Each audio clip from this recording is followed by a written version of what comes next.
Welcome back, everyone, to Recruiting Thursday here on the Westmoreland Sports Network. Jack Ridenour here with you all, and today we're now joined by Hempfield football player and wrestler and recent Mercyhurst football commit, Eli Binakonsky. Eli, wonderful to have you join us today on the network. Congrats on the recent decision. How does it feel to make this decision and know where you'll be spending the next 4 years of your life?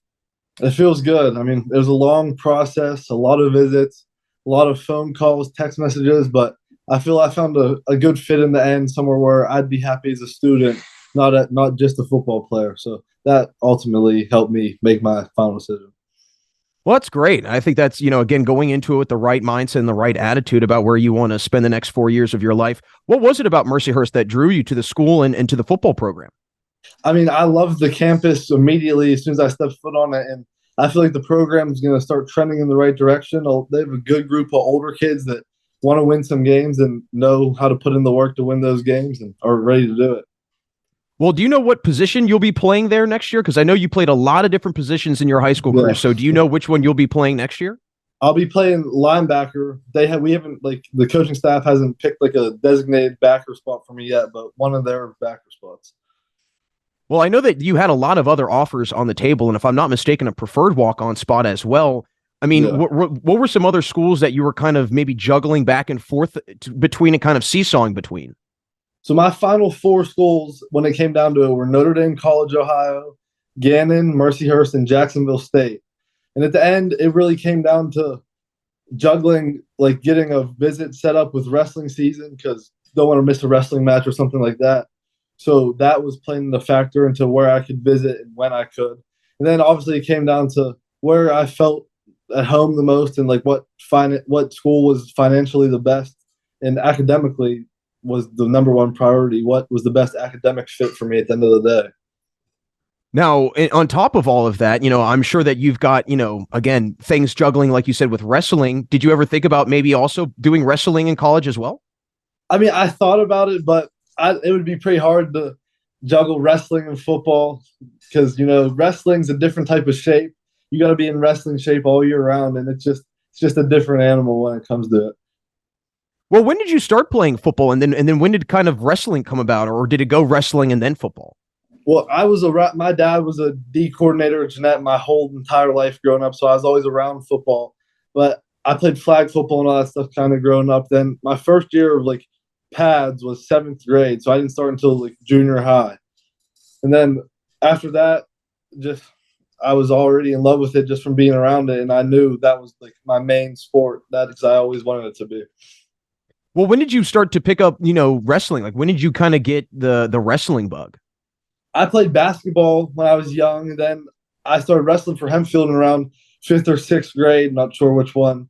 But after that, I knew that if I stuck with it, I could end up being pretty good, and ultimately it would help me with like the tackling and stuff like that. And like wrestlers make good football players is what everyone always told me. Well, do you ever miss basketball? You ever miss playing hoops anymore? A little bit. No, I go watch my friends play, and it looks like they're having fun, but I'm happy with the decision I made to wrestle at the end of the day.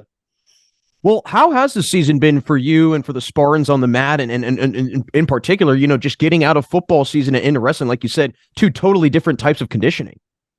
I mean, it was hard. You gotta get right into it quick. No, you don't get much time off at all because you don't want to be out of shape for that first match. But we're having a solid season so far. Big match tonight, hopefully to improve on the season, make it a little three-way tie for the section, make things interesting. But I think it's a pretty good season so far, but I think a big one tonight could really set the tone for the rest of the year. Well, I know that you talk about tonight. We're recording this on January 25th. It's your senior night, so that's got to be very exciting for you. I mean, what are some emotions you're feeling right now? What's kind of going through your head? I know that, again, it's right now 3:30, so nothing has happened yet, but I'm sure, kind of the calm before the storm. I'm excited. It's a big one. There's going to be a lot of people there.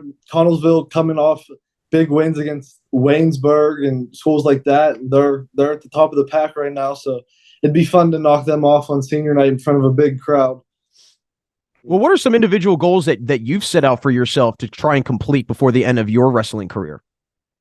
This year, I mean, I really feel that I can compete for those top spots in the Whitfield and make a good run at states if I keep putting the work in. I feel that even though I might not be ranked in like the top three in the Whitfield to make it to states right now, I feel like when it comes time to it, get one of those spots and take a trip to Hershey.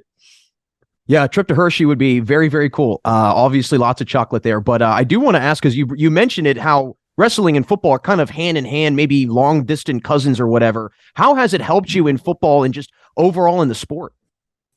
I mean, I feel like wrestling, like the whole like aspect of like tying up and using your hands, is just good for like block shedding. And then obviously a blast double, you can't go wrong with a blast double when you're trying to tackle someone in the backfield.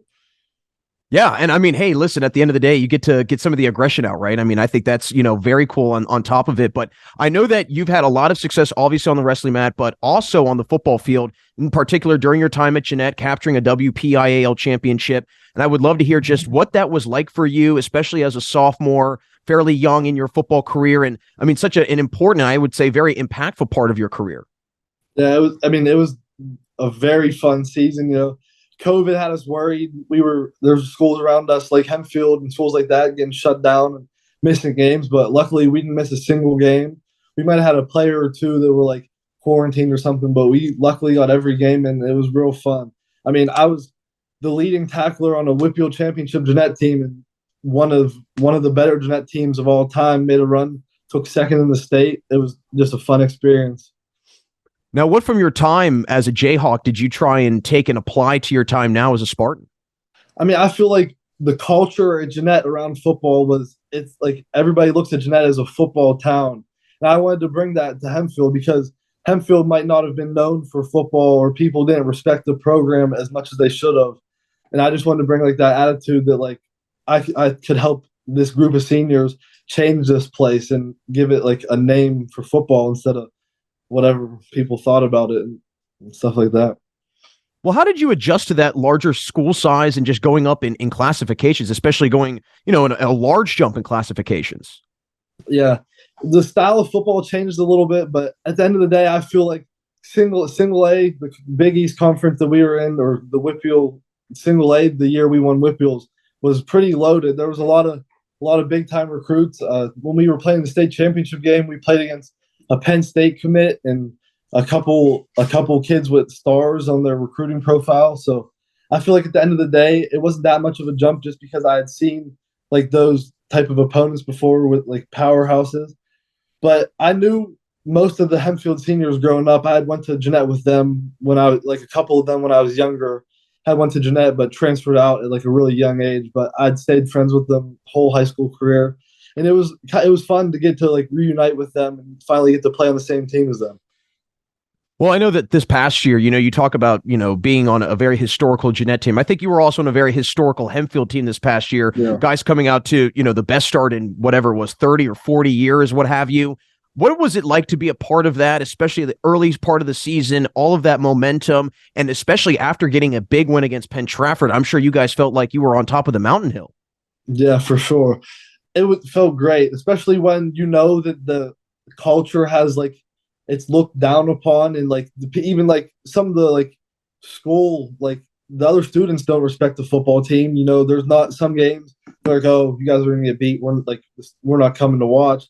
But once we started rolling, then they couldn't have a choice but to jump on board because we were beating teams big and winning important games. Like the defending state champs, Penn Trafford knocked them off home game. It was a big win for us.